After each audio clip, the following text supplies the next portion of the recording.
We are in a hypnotic trance after the new video there because I had to buy some extra time. It is 7 o'clock.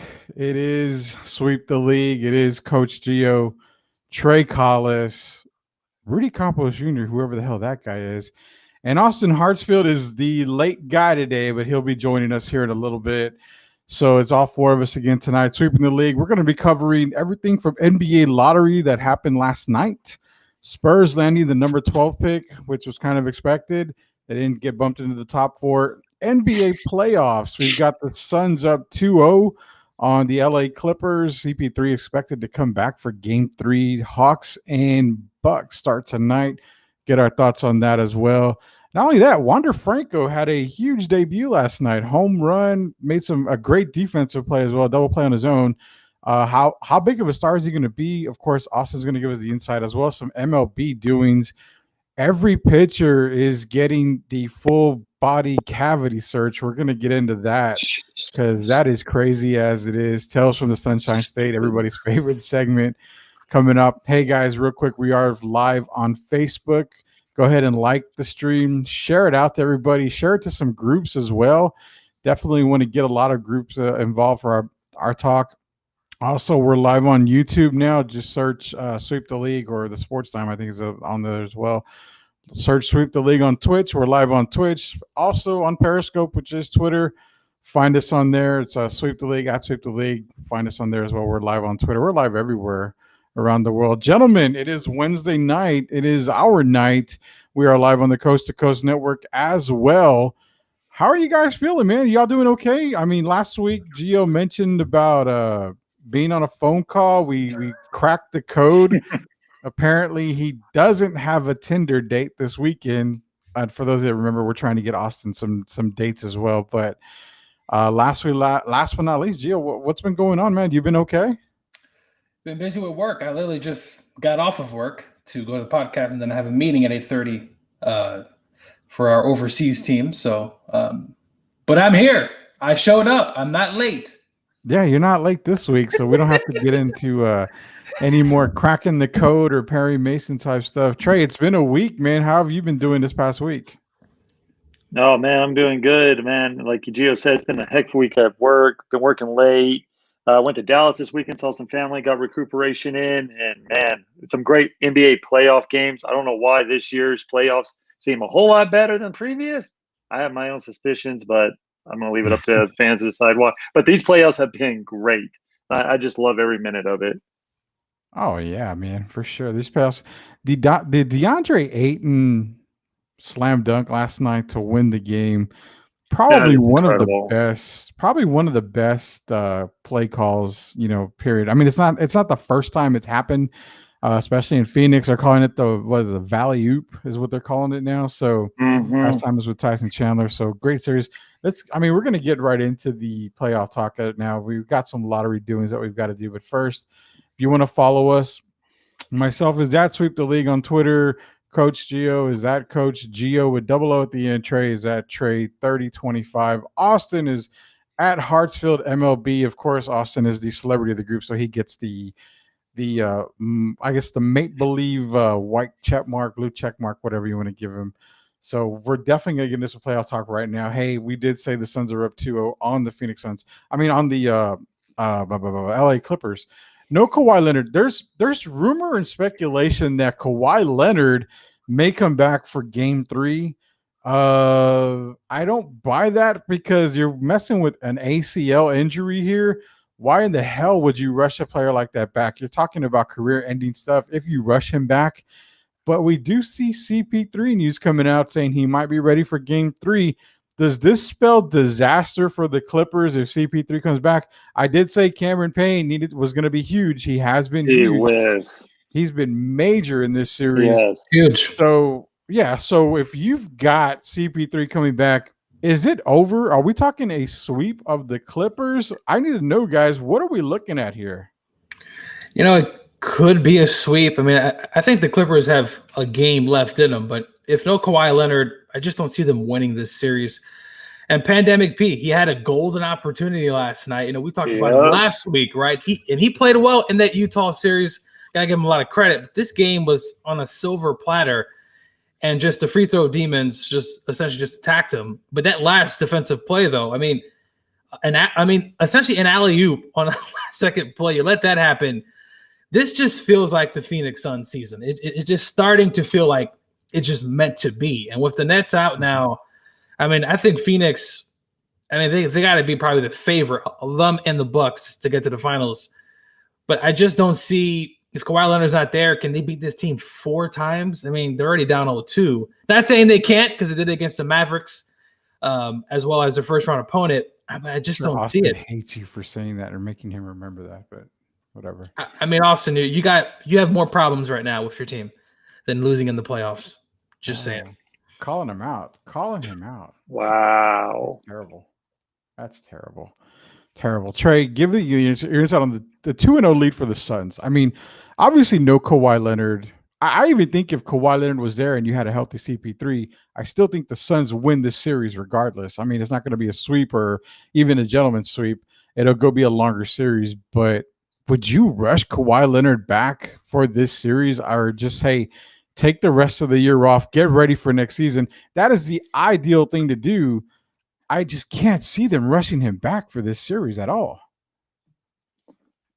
Well, and it's Kawhi Leonard, right? He didn't come back for the San Antonio Spurs in their playoff and their quest to get a championship when he didn't play at all that regular season. This guy is conscious with his body. I don't see him coming back. I think those are just rumors coming. But like y'all said, CP3 and Kawhi Leonard both playing. I still had the Suns winning this probably in 7. But now with Kawhi Leonard not being there and CP3 coming back for Game 3, I say he's coming back for Game 3. He's cleared COVID protocol. He cleared earlier today, so he will be available for Game 3. So this, like Gio said, man, this Phoenix Suns team is just, it's their year. I don't know, like it's all happening right perfectly for CP3. And the funny thing is, last night, we're not mentioning this, Scott Foster was a referee who CP3 has never won a playoff game with him as a head referee. And Scott Foster and the referees tried to blow for the Suns last night, but man, just that great a mixture of good luck and bad things happening to the Clippers. I feel like the Clippers needed this win. It just feels different this series than it did the previous 2 series. It just feels like the Phoenix Suns they have scoring all over the court. They have Ayton, who is not like Rudy Gobert at all. If you want to stretch him out, he can guard you on the perimeter, still guard the paint, and his length, his jump, and we saw his jump ability last night and his effect. Man, if it wasn't for him and Cameron Payne last night, because Booker was a shell of himself for the most part of that game last night. If they didn't step up, then we're probably looking at 1-1 series and probably looking at 6 or 7 games. But it feels like the Clippers needed that game just a little bit more because, like you said, the Suns are getting CP3 back, and we don't know about Kawhi Leonard. So it just feels a little bit different. And you kind of saw it's weird about Paul George too, because this guy is the last 4 games has played remarkable basketball. He's looked like the old Indiana Pacer, Paul George. And then he hit a go-ahead shot with 27 seconds left or something like that. And then he sent him to the free throw line, and he misses an 86% free throw shooter. He shot 126 2 shots in a row and only missed once. And it happened to him last night again. I just kind of feel bad for the man because he was playing remarkable ball, but man, this is playoff P. You never know what you're going to get, but it just seems like it's destined for the Suns this year. Everything, they're clicking at the right time. They're not just relying on Devin Booker. We saw, and what a story about Cameron Payne coming. He was overseas a couple years ago. The guy didn't even know he was going to get a shot again, and he got a wake-up call. That bubble was the best thing that ever happened to him, getting an opportunity to see what he did in the bubble last year, and now he's seen him flourish, and I think he's probably the best point guard. I feel stupid for not bringing him up for 6th man of the year. I thought he should have been one of the 6th man of the year vote getters, but like Gio said, I have the Suns, and I think it's going to go 6. I think for some reason I think this Clippers are going to get 2, but I just think that it's over. I think this is the Suns series. I don't see the Clippers being the Suns 4 out of 5 times. No, definitely not. This is, yeah, you're pretty much right. This is the Suns series to lose, basically. God forbid, the health comes into play for this. I don't see the Clippers winning a game at all. I think last night was that proverbial, the air is, out of the balloon, basically. That's what we're talking here. They gave it their all in Game 2, and that's it. I don't think you're going to see anything at all from the Clippers the rest of the series, especially if CP3 comes back. No Kawhi Leonard. You do not rush what's Kawhi weird Leonard about back the from whole injury. Kawhi Leonard is that they haven't like actually rolled him out. You know what I mean? For like the entire playoffs, right? So there's Exactly. still Yeah. that small glimmer of Well, hope, but I just don't see it either, though. Yeah. Well, they're also saying no timetable. They're saying no timetable. What does that mean? No timetable. Well, guess what? If you're eliminated from the playoffs, it doesn't matter what the timetable. Yeah. You're not going to be playing. But if it's an injury like you're saying, an ACL, I mean, you don't rush a guy back from that at all. No. Especially with his age, because he's getting older in age. He's in I think he's 30s, right, or late 20s. Yeah. So he tears his ACL right now. He's pretty much done for the rest of the season next year, and then he's getting older in age. Plus, he has other nagging injuries as well. I want to rush him back from the club, but the thing is, isn't he a free agent after this year? Like he can opt out of his contract. He can opt out. I mean, so like I see him coming back. I think he's probably going to get come to the back. conference finals. I think getting to the conference finals, getting that monkey off their back a little bit. I think that's what the Clippers are like really glad about. That I just don't. That just seems like they're happy with getting to the conference finals for the first time in their franchise history. So I think you're right. I think he does come back, especially if, but they got to get a point guard this offseason, or they're never going to advance. That's what they're missing. They need a point guard. Well, I mean, they're probably going to have. There is a point guard out there that is available. I think it's through free agency as well, and it's kind of like, well, I don't see it happening, or it's kind of a dumb thing. But you could go out and get a LaMelo Ball. I mean, not sorry, Lonzo Ball. I'm sorry, Lonzo Ball, not LaMelo. Lonzo Ball. He's not happy, obviously, in New Orleans. You know, you definitely have. I'm not sure why no one's happy in New Orleans. I mean, it's like Zion's not. Even Zion's coming out. His family saying he may not even be happy in New Orleans, which I kind of find a little odd. I mean, New Orleans isn't exactly, light years away from being playoff contenders. I mean, they're right there. I also think it's the market. I don't think no one's really keen on. I mean, we saw Davis leave New Orleans, right? Obviously, they couldn't get the job done around him, but it just seems to me like no one wants to play. Plus, when you have Stan Van kind of screaming at you every game. Yeah, I mean, that makes sense. But say you're the Clippers. There's two options right now. If you definitely need a point guard, you have Lonzo Ball who's going to be available. I think Kyle Lowry will be out there as well. Kyle Lowry's he's another guy that's been floating that I could see. Is this another? Here's the thing. Would you trade for a Ben Simmons? That's what I was going to say. Is this a move where a Ben Simmons comes in?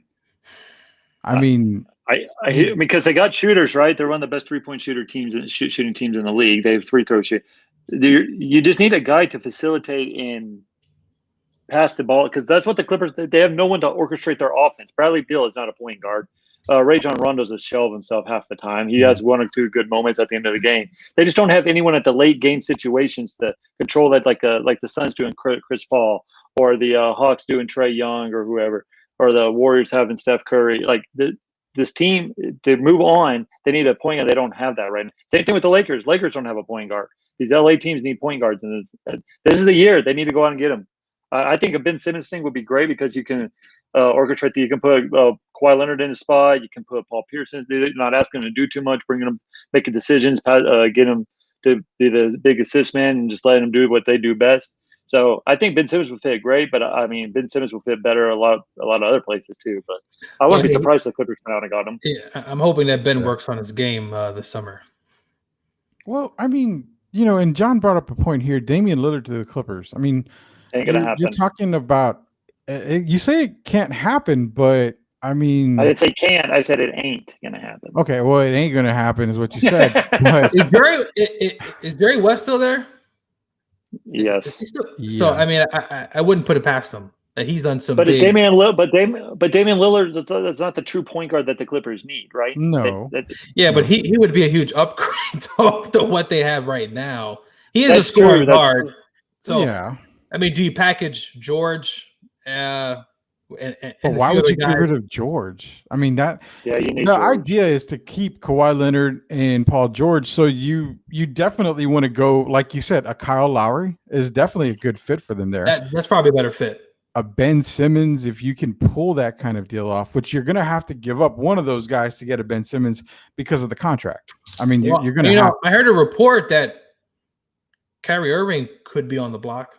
The Nets are very unhappy with Kyrie Irving right now. So that could be a possibility. It would be interesting to see where he goes. Only problem is it doesn't seem to really stay healthy during playoff time when you really need him the most. No. So that's kind of a drawback. But yeah, you know what? This offseason is going to be very, very interesting, similar to the NFL offseason where Kemba Walker. Yeah, Walker's another one. But he got traded to Oklahoma City, but Oklahoma City said they're going to move him. They can work with him for another trade destination.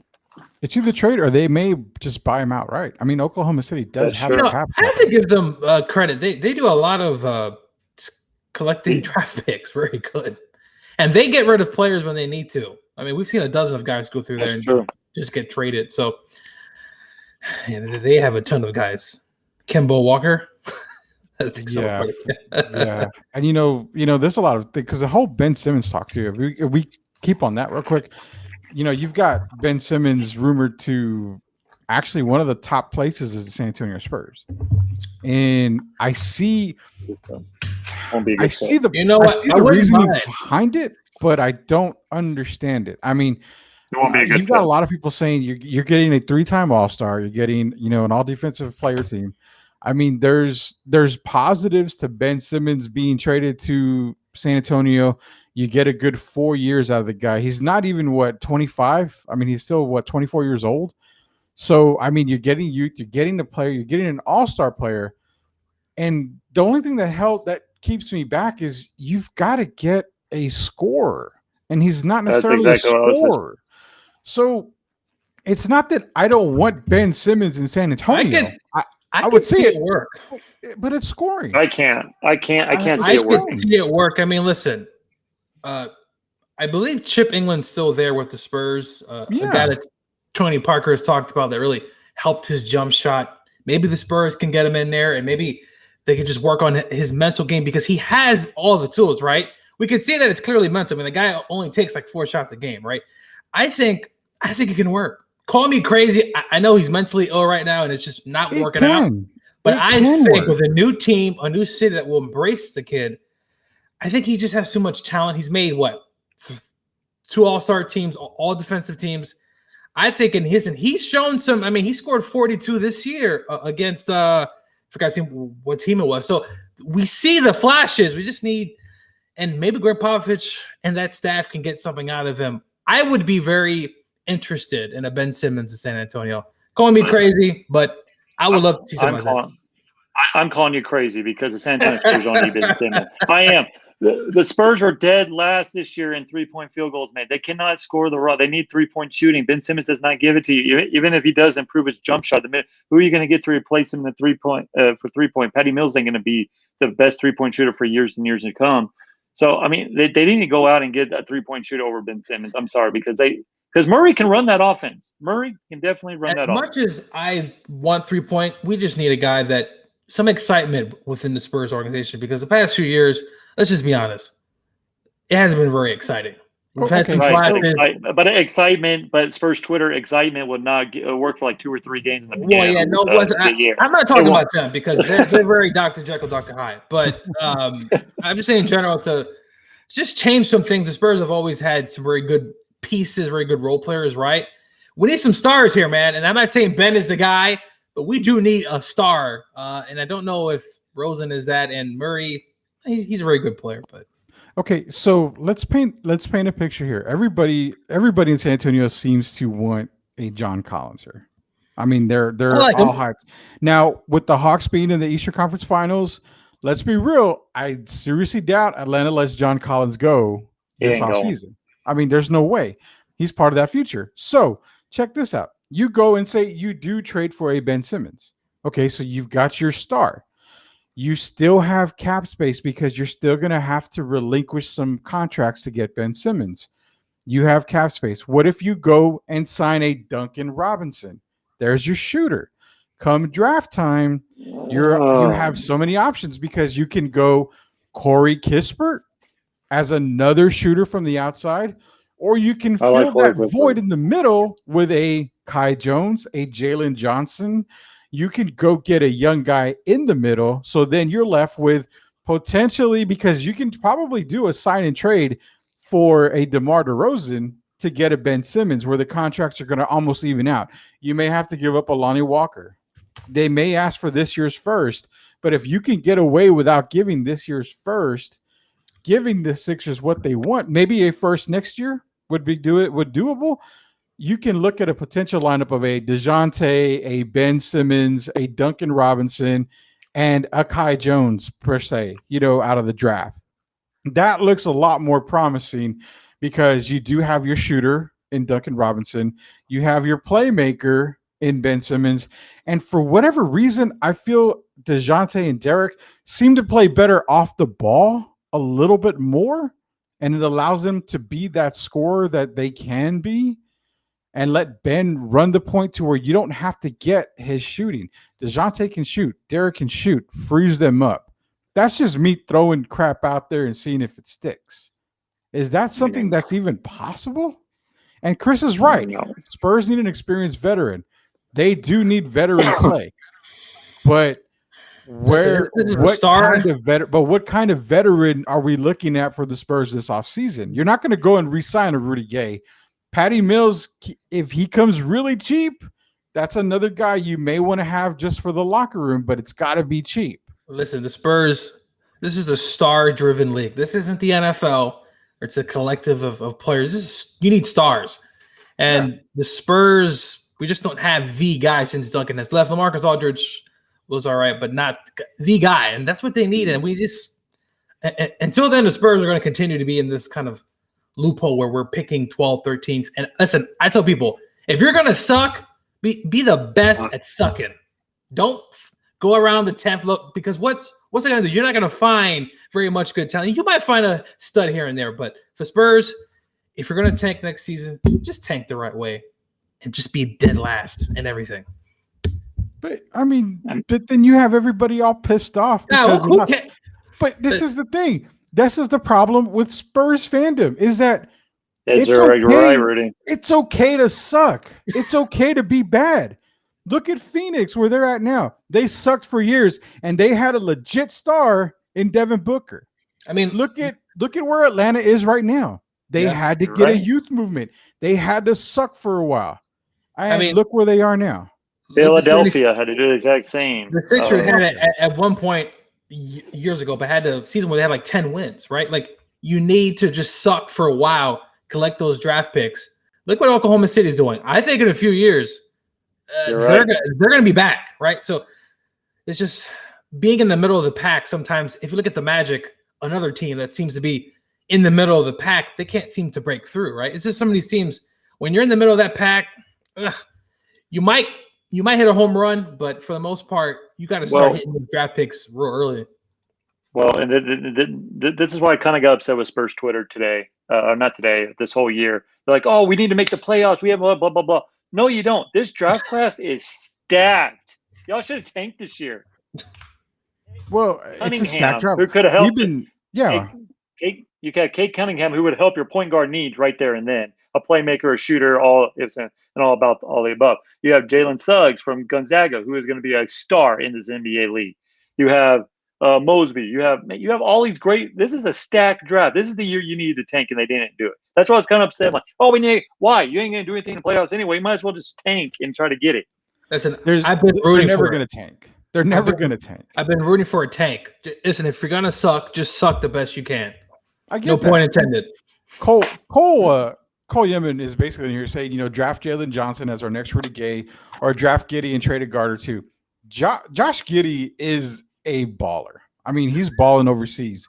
He needs to improve his scoring. His jump shot is not there yet. But if you need a playmaker, Josh Giddey is a playmaker.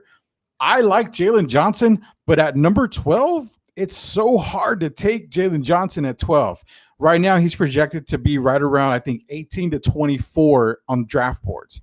So if you can trade down, get some assets, maybe a couple of picks here and there in the future drafts, and get a Jalen Johnson there, that makes perfect sense to me.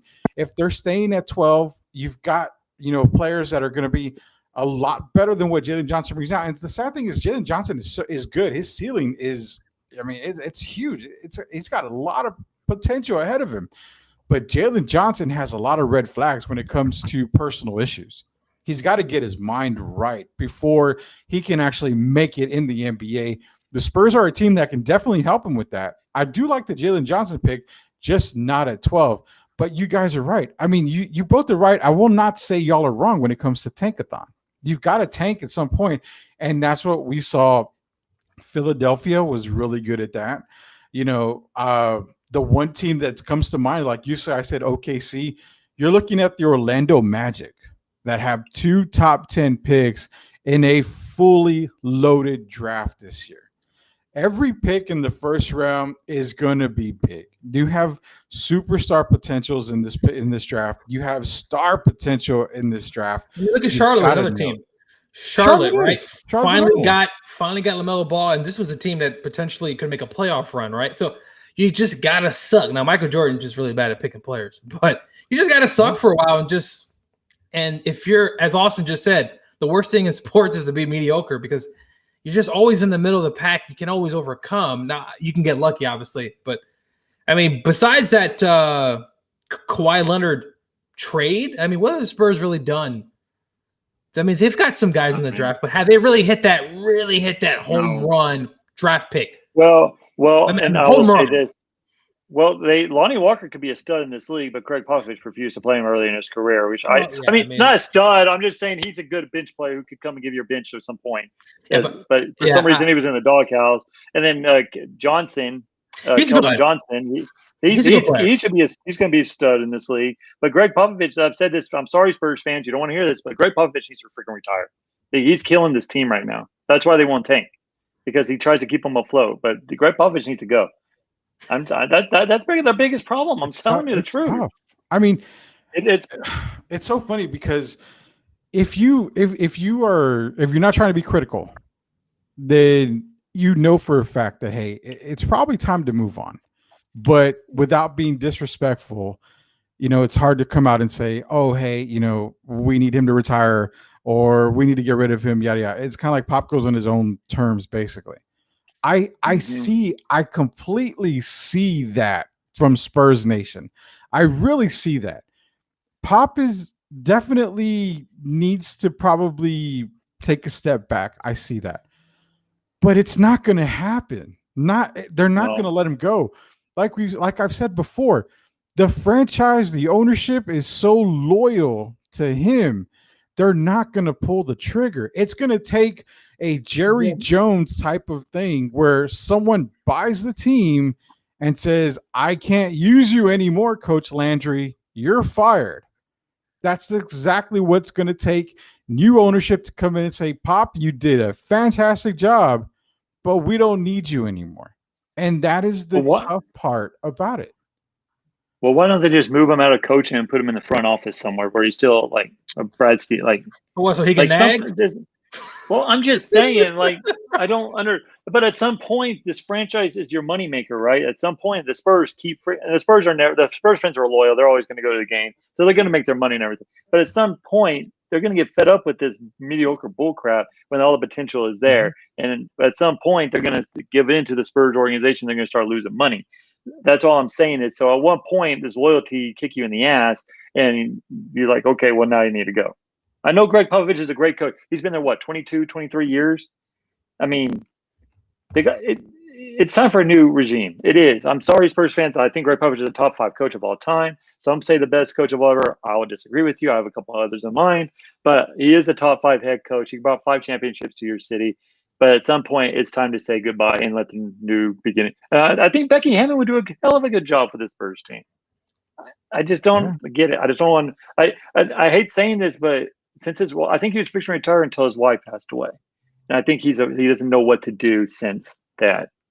And I think that's part of the problem. I mean, the guy, all he really knows is coaching, and all he really knows is wine. And wine. He knows wine. Oh well, I mean, we're talking athletic. He knows wine.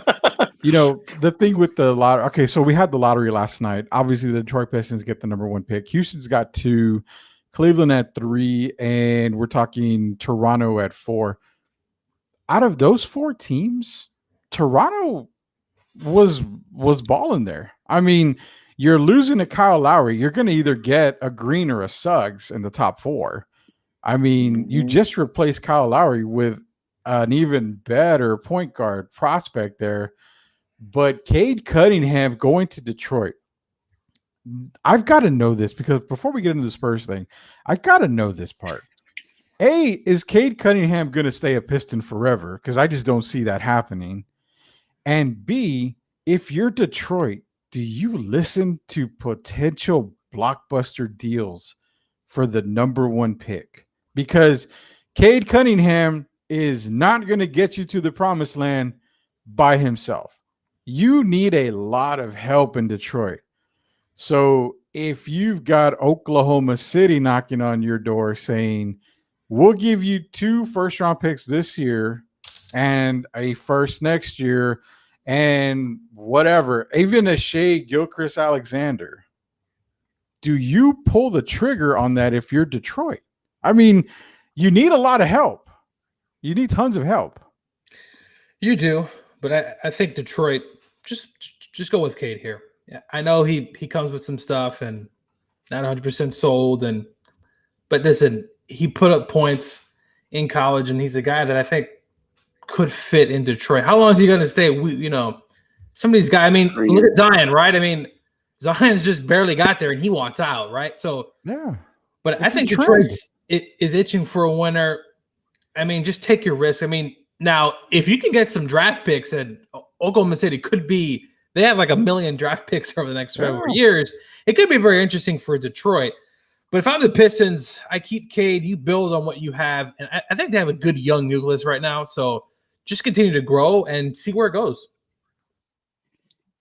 Yeah, I can definitely see that. I mean, Cleveland is looking to probably get Evan Mobley. I can't see Houston with Christian Woods there drafting an Evan Mobley. That Twin Tower thing doesn't work in Houston to go get an Evan Mobley. So I'm thinking Houston goes either Green or Suggs. 3, I can definitely see because you've got Darius Garland and Colin Sexton in Cleveland pairing them up with an Evan Mobley. That makes more sense. So, Trey, do you see the top 4 going any other way? Do you see Mobley going 2 still, even though Houston technically doesn't need him? Houston needs guard help as well as forward help. Well, I would disagree. I don't see Houston taking Mobley. I don't see that happening. I agree. But player missing out in is Mitchell from Baylor. That's a hell of a guard player. He's undersized. He can shoot the ball. He can guard. He can get up underneath. He's top 5 projected. But if I was Houston, I would totally. He's a Texan kid. He's a great. I mean, you saw what he did in the NCAA tournament this year. He's not afraid of the bright lights. The guy, he's a purified scorer. Knows how to get to these fast as hell. He can break down the defense anyway. He can guard your best defender, best offensive player as well. He's a hell defender. If I'm Houston, I'll look at Devin Mitchell or whatever his first name is, Mitchell out of Baylor before I will even look at Mobley. But Mobley ain't going. But I still think Suggs probably goes number. I mean, I can see them taking Suggs too in Houston, like you said. I just don't. I think Mobley goes to Cleveland, and I think those 4 or 5 are going to go, but just not in the same order. But if you're going to Detroit. I mean, they said today they're listening to trade offers for the number 1 overall pick. So that's a tell sign that Cade Cunningham's camp probably said, we're not coming to play for you no matter what. So I don't know if there's that's just smoke screen or whatever the case may be. But if you're a team like Golden State, you have 2 lottery picks in this upcoming draft. Do you trade those 2 picks, get the number 1 overall pick, and maybe a potential like Andrew Wiggins or something, or someone in that caliber to get to Cade Cunningham, or someone? How about the Spurs trade up? Yeah, right. Yeah, because we all know that's not going to freaking happen. So, how about we trade up and go do something, right? I mean, who are you going to trade? Who are you going to trade? Listen, Spurs fan. Listen, who are you going to trade? Anybody but Johnson and Murray. Everybody can go. Well, exactly. Nobody would want them. No one else. What's the point? Take Rudy, man. Yeah, I would. I don't know if I'd go to Detroit. I lived close enough to Detroit when I lived in Ohio, and that's about as close. I'm not too far off from the Motor City, but yeah. Well, okay. So going real quick to Cunningham because I want to get to the Spurs draft pick here. I mean, we're looking at a potential starting 5 of Killian Hayes at point, Wayne Ellington, Sadiq Bey, Jeremy Grant, Mason Plumlee. If you throw a Cade Cunningham in here, you've got Killian Hayes. Where do you put Cade Cunningham, would you slide Wayne Ellington out and put him next to Killian Hayes? I mean, that's two playmakers right there. Or, like I said, Wow. get 2 draft picks if you can from OKC potentially. Or let's not be stupid here. Orlando's got 2 in the top 10. I mean, if they say we'll give you top 2, we'll give you our top 10, 2 top 10 picks for your 1. I mean, you throw Cade Cunningham with the Orlando Magic, that might actually be more potentially good, I guess. I mean, you have Cole Anthony, but I think Cole Anthony's more of a scorer, at that, off guard. If you do that, then Orlando's also in the weaker Eastern Conference too, right? So it's not as hard to make the playoff. So therefore, you're going to be rough. So if you make the play, I mean, just look at the New York Knicks this year. We all know they weren't a top 4 team in the NBA. So it was just the Eastern because it's top heavy. There's the bottom teams are not that great. So, but we've seen that destined. I mean, just look at the Brooklyn Nets as well too.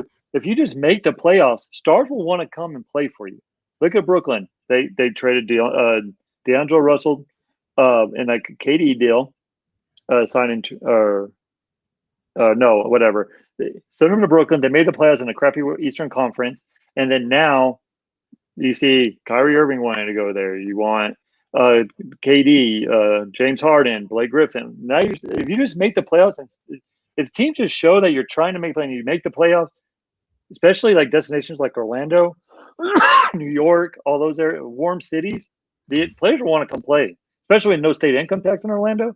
That's a good choice, Rudy. I mean, if we could trade the number, get Cade Cunningham over there, and they play in a crappier Eastern Conference, then yeah, you'll start getting more free agents to come there. Well, yeah, because let's be honest. I mean, you've got a young Wendell Carter, you've got Mo Bamba still, so you've got your big men.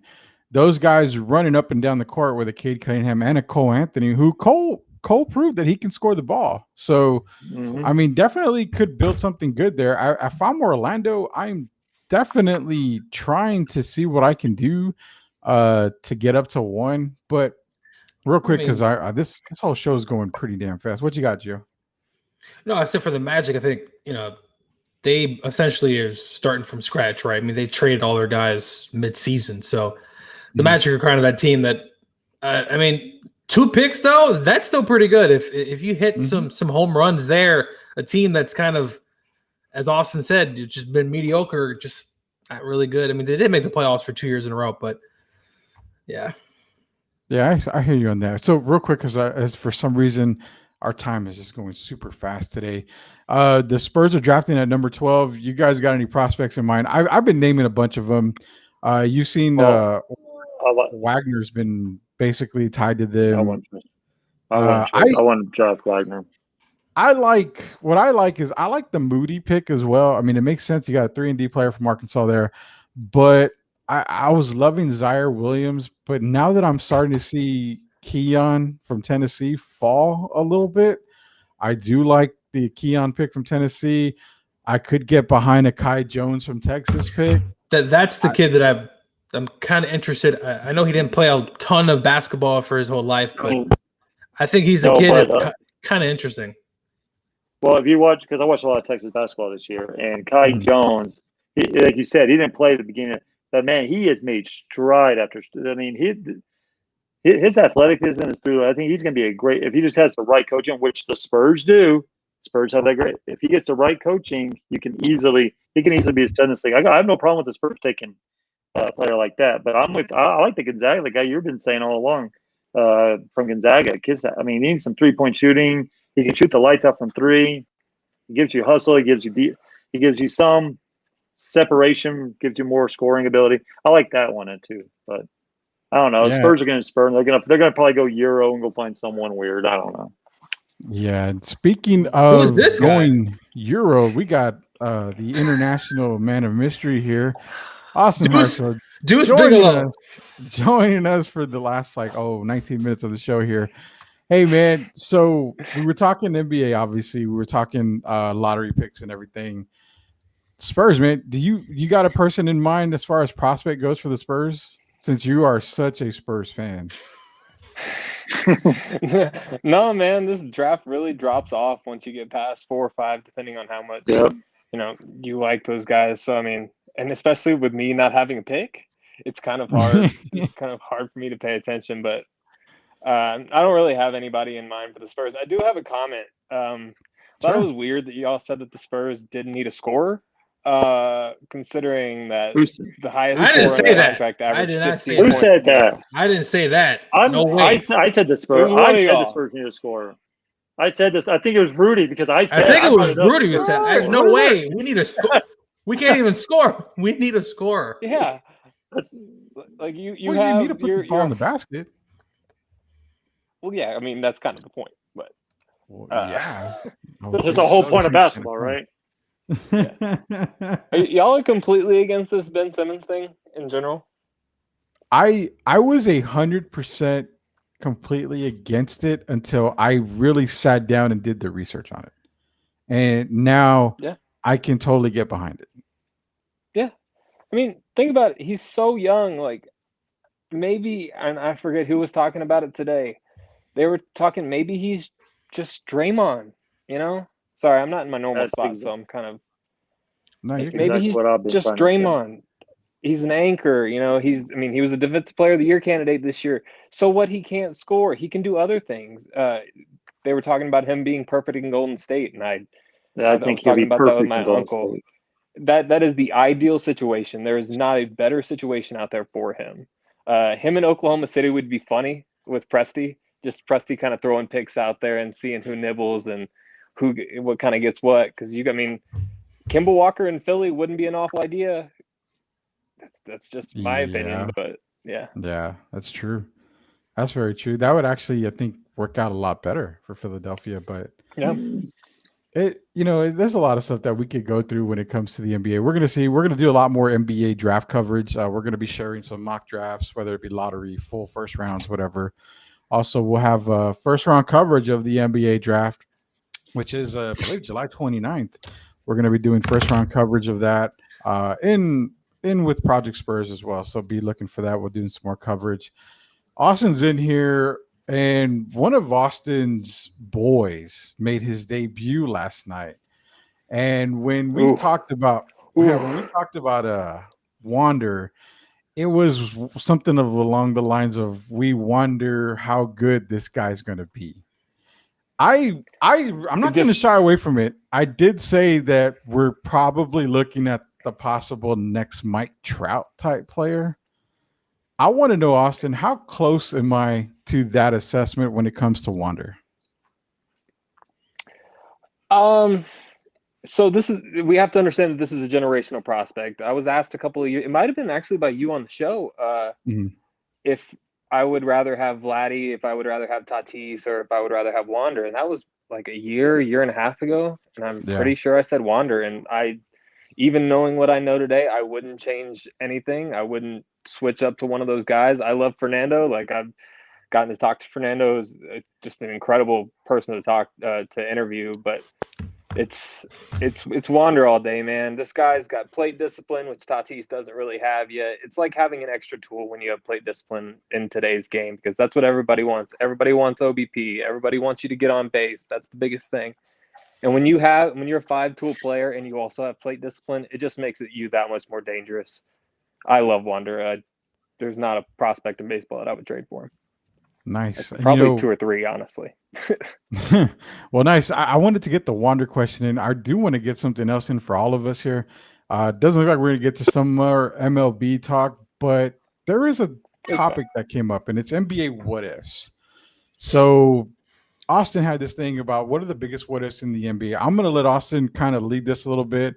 We'll kind of piggyback off of him because I want to know what he's talking about on NBA what ifs. I mean, what if Ray Allen doesn't hit that shot in the finals for the Spurs? Let it go. Are we seeing an undefeated? That's not no, we can't let it go. That's let not it go. The what if there. What if we all Des know Bryant what the real what actually if is caught the there. ball? I mean, we can go NFL, but this is straight NBA. Yeah. Give me your what ifs, Austin. Give me the what if. All right, I have a list here because I was kind of figuring out something to do. So I have 2 categories essentially. I have players and I have moments, right? So players, you have the obvious ones. Like if you were a Portland Trailblazer and had any talent at all, you probably got hurt and ruined your career.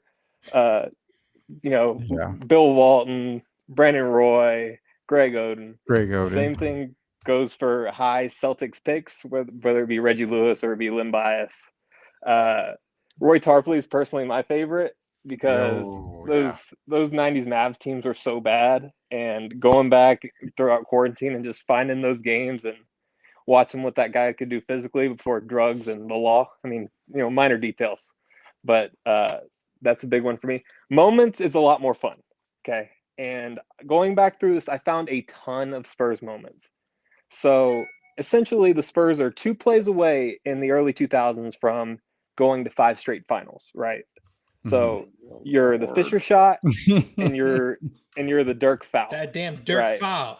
Yeah. Man, it didn't end well for me either. So let's not like, what if Dwayne Wade doesn't shoot 96 free throws? But that's not on the list. Let's see. The Chris Paul trade is the biggest one for me. There's so many effects that go to that. I mean, Kyle Lowry's not a Hall of Famer if that trade happens, because he doesn't wind up in Toronto. There's so many things, and Bill Simmons did a great thing for Grantland about 8 years ago on the Chris Paul trade. And it kind of showed the ripple effects of it. But the thing that got me going is the lottery. The lottery is the biggest what-if scenario that there is, because you have pick swaps, you have just boom and bust. So I kind of want to know what y'all's big what-ifs are in NBA history. And by the way, the what-if for the Ray Allen shot isn't all that. It's why isn't Duncan on the floor, and what if he is? Exactly right. I have a pretty big one that came to mind as people in 2000. It was rumored Tim Duncan might go to the Magic. Is it the plane? What if Tim Duncan goes to the Magic? What is left of the Spurs? Like, what is this franchise left with? Because as we know, David is already on his last back. He's got nothing by 03. So Spurs are sold and moved. I can already guarantee that. Yep, you're right. Yeah, I could see that, because it was already rumored throughout those years. Plus, Pop almost got fired, 99 when they started 6 and something, right? So I think that would have been a huge moment if he goes to the Magic. Now, do the Magic get to the finals? I mean, Grant Hill was hurt, right? So it's one of those things. They don't have Grant. It's Tracy and Duncan. I think that's a good formable. Tracy and Duncan and Doc. Tracy Duncan and oh my God, Doc Rivers with his blunders. That's why he's not there, because Doc wouldn't let his family on the team playing. So it's one of those things where another what if moment. Then I'll pass it to Trey. Hurry the hell up, man. The 2003 NBA draft. If the Detroit Pistons do not take Darko Milicic, if they take Carmelo Anthony, that means Spurs and Pistons. I don't know. I'm just being honest. If the Spurs beat the Pistons in that 2005 finals, because I think Carmelo would have been a huge part of trying to beat that team. That would have been a tough series. I mean, that series already went 7, but adding a Carmelo Anthony in that mix. Yeah. Woo, that was an ugly series. Yeah, that wasn't a good series. That would have been a tough series. But go ahead, Trey, since Rudy's complaining. Well, I'm confused. Is this just about what is about Spurs or any NBA team? No. Anything you want. It could be anything, any what if in the NBA. Well, mine is not too recently. If Draymond Green doesn't get suspended for Game 5. Yes, sir. Yeah, I mean, if they win Game 5, Draymond Green ain't suspended. That means Kevin Durant ain't coming to Golden State. That means does LeBron James stay in? It's a whole lot of other if factors in that played out to where we are right now. If Draymond Green doesn't get suspended, another one is Mavericks after the 2011 championship. What happens if they don't blow it up? What happens if Mark Cuban wants to get in the salary cap and run it back to back? Do the Heat go? Do the Heat not even win a title because the Spurs? I mean, I'm just saying, Mark Cuban didn't blow up because that team was magical. Rick Carlisle had that team. And it might get some younger players, maybe traded Jason Terry or somebody like that. But Jason Terry basically carried that team with Dirk. Dirk carried the team, but Terry was there along for the ride to help his sidekick the whole way. An aging Jason Kidd, you could probably Sean get rid Marion. of him. But if you just Sean Marion, if you just kept the main core together and just got little pieces here and there, and get in the luxury tax, Mark Cuban. I know you're about saving money in Shark Tank and all this and that, but if you would just kept the freaking team together. LeBron probably only have 2 rings, or maybe even 1 with both those scenarios come to That's place. not even the Maverick one that sucks, though. The one that sucks is breaking The up Dirty 2000 Filthy Nasty whenever you break up Nash, Finley, and Dirk because you don't want to pay Nash. Right. That's right. How about if the Blazers would draft Jordan instead of? Yeah, that's I mean, probably the actual biggest one. The How only does reason that they happen? did it was because of Clyde Drexler.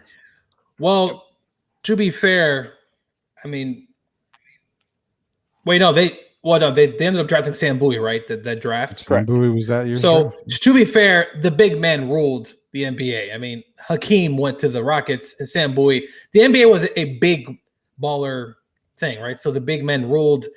Jordan, from watching that documentary, a lot of guys had mentioned in the 80s that like no shooting guard is going to take a team to an NBA championship, right? It was always the big man. So Jordan kind of was that different breed. But as Larry Bird called him, it was Jesus disguised.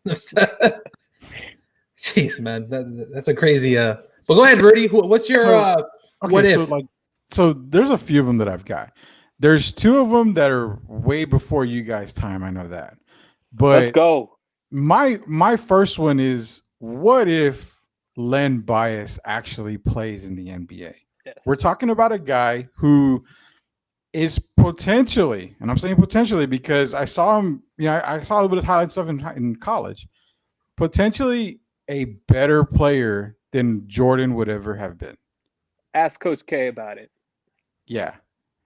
Len Bias is the guy who would have easily said, Michael Jordan who? I mean, that's the kind of player that he was. So if he doesn't die, then is Air Jordan the potential greatest of all time? We don't know. That's what one. If the Trailblazers take Durant? That's another one. Durant is an important Trailblazer. Also, with Lamar, I remember that. I remember that, man. I was screaming at the TV, "Do not take Odin! Do not take Odin!"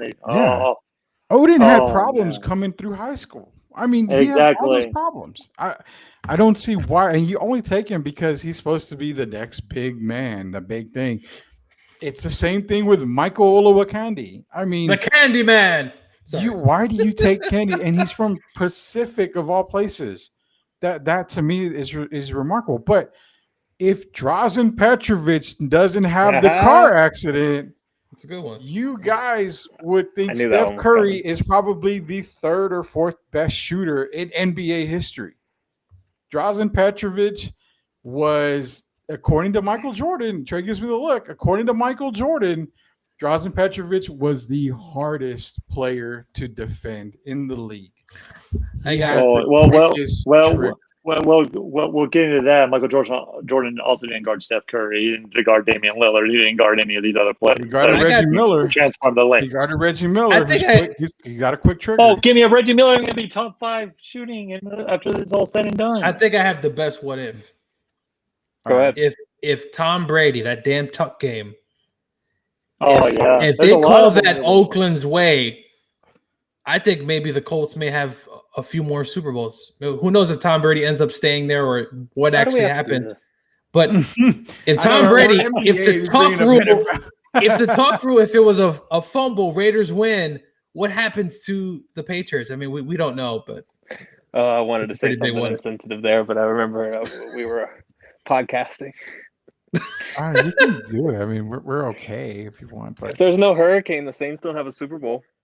Oh, yeah, I can see that. True, I can see that too. A very true statement. Hey, so do you want to talk about draft? Okay, you want to look at this? You can think about this one. You can talk about draft. One of the absolute worst drafts in NBA history is the 1999 draft. The 1999 draft, where Elton Brand is the #1 pick, is the absolute worst draft. Wait, is it because he went to Duke? There is no player. There is no player in that draft worth a shit. We're talking Richard Hamilton is probably the best player drafted in the first round. He's a first-round draft pick. I don't know why you're arguing about that. Let me take a look here. Let me see. Draft. Do you want to know who the best player is? Gary Davis wasn't really bad too. No. The best player in that draft was the second to last pick, and that was one Manu Ginobili. Imagine going back and knowing what you know now. And John's in here saying Corey Maggette. Corey Maggette sucks. Wait. Baron Davis was pretty good though. But Baron was good. I mean, Baron Davis got the Clippers the Blake Griffin picks. Or sorry, the Cavaliers the Kyrie Irving picks. So there's that. Wait, look at this. Scott Padgett. Wow, some of these names are just one of the worst drafts. If you throw that draft again, you're talking about Manu Ginobili probably being the number 1 pick, and he would have come over that year. You know, have you guys seen The Ringer, that show with Yeah, it's the best.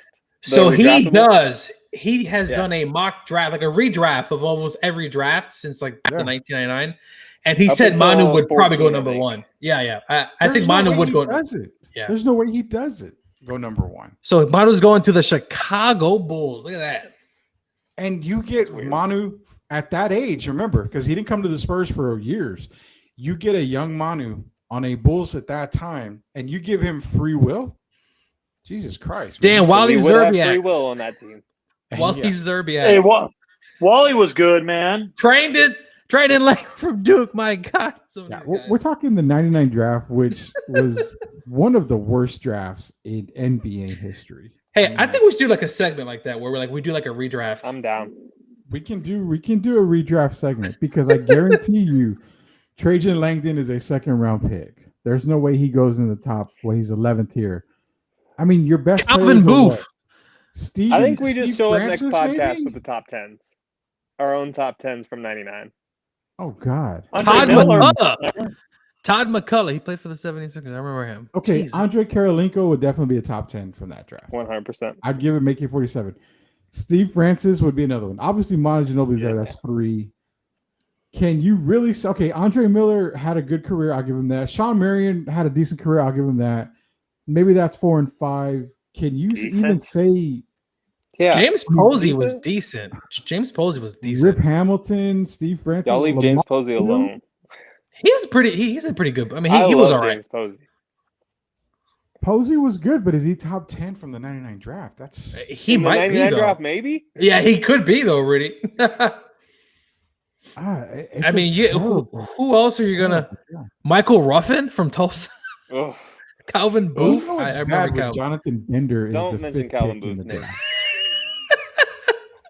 I mean, whatever happened with the Jonathan Bender? His college is not even on this thing I'm looking at. He was from high school, dude. He was a high school, straight out of high school pick. Oh my God. Jason Terry was pretty good. But is he top 10? He's not top 10, is he? From this draft? Are you kidding me? From this draft, he was, Rudy. I mean, who?